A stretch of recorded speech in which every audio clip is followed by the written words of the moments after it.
We're coming to the end of 2024, and with 2025 just around the corner, I'm going to suggest some games to platinum so that you're ready for some of the most exciting new titles that will grace us next year. So if any of these are on your backlog, or you've always been meaning to go for the platinums, now is the time to earn these. Before we get into the video, if you like weekly platinum trophy content like this, please consider subscribing. 77% of you that watch my videos haven't subscribed. It's free and takes a second, and it'll help you not miss any future videos like these. Also hit the thumbs up if you enjoy, and comment down below if I've missed any games you feel should also be a priority before 2025. First up on the list is not just one game, or two, but a potential 5.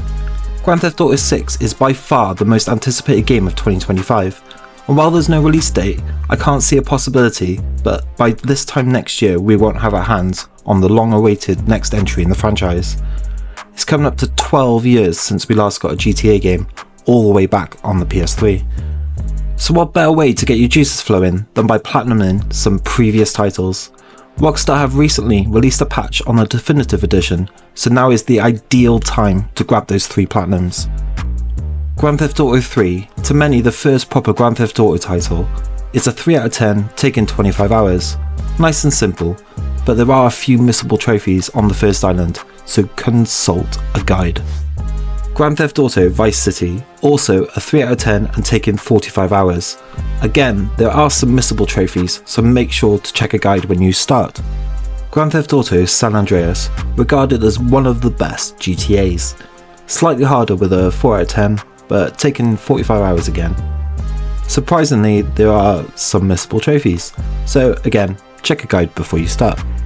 The riskier game of the 5 is Grand Theft Auto 4, which, due to hackers and very difficult online trophies, has made this one of the shiniest achievements between trophy hunters over the past few years. But if you have a few friends and a bit of skill, this is an 8 out of 10 taking 70 hours. So if you're brave enough, why not give it a go? And then finally you have the masterpiece, GTA 5, which for me personally was more grindy than difficult. You just have to 100% the game with the usual collectibles and challenges. But reaching level 100 online takes so long. Difficulty is just a 4 out of 10, but it'll take you 200 hours for the platinum. Next is Ghost of Tsushima, which released to rave reviews back in 2020. Next year sees the next installment, Ghost of Yotai. Ghost of Tsushima became one of the most platinumed games, with its satisfying combat, stunning visuals and enthralling story. The trophy list is simple: complete the story, clear up the map, collectibles and some miscellaneous. It's a 3 out of 10, taking roughly 50 hours, and is a super enjoyable and rewarding platinum if you've not yet got it. Next is for you horror fans. Little Nightmares 3 is due for release again sometime next year, and although Little Nightmares 1 came without a platinum trophy, Little Nightmares 2 has a very easy and achievable platinum for you to complete. A lot of you probably already have the game, as it was recently a monthly PS Plus game.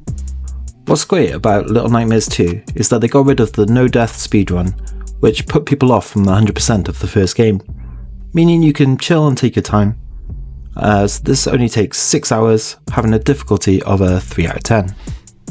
Coffee Talk is not a franchise I know overly well, apart from seeing it in one of Mystic's Platinum Challenges, but the 3rd installment, called Coffee Talk Tokyo, is due for release next year. So this is the ideal time to take on some very easy and achievable platinums. The premise is to serve some interesting characters coffee while listening to their woes. Coffee Talk is a 2 out of 10, taking just 2 hours, and Coffee Talk 2 is a lot longer, taking about 10 to 15 hours, but again with a 2 out of 10 difficulty.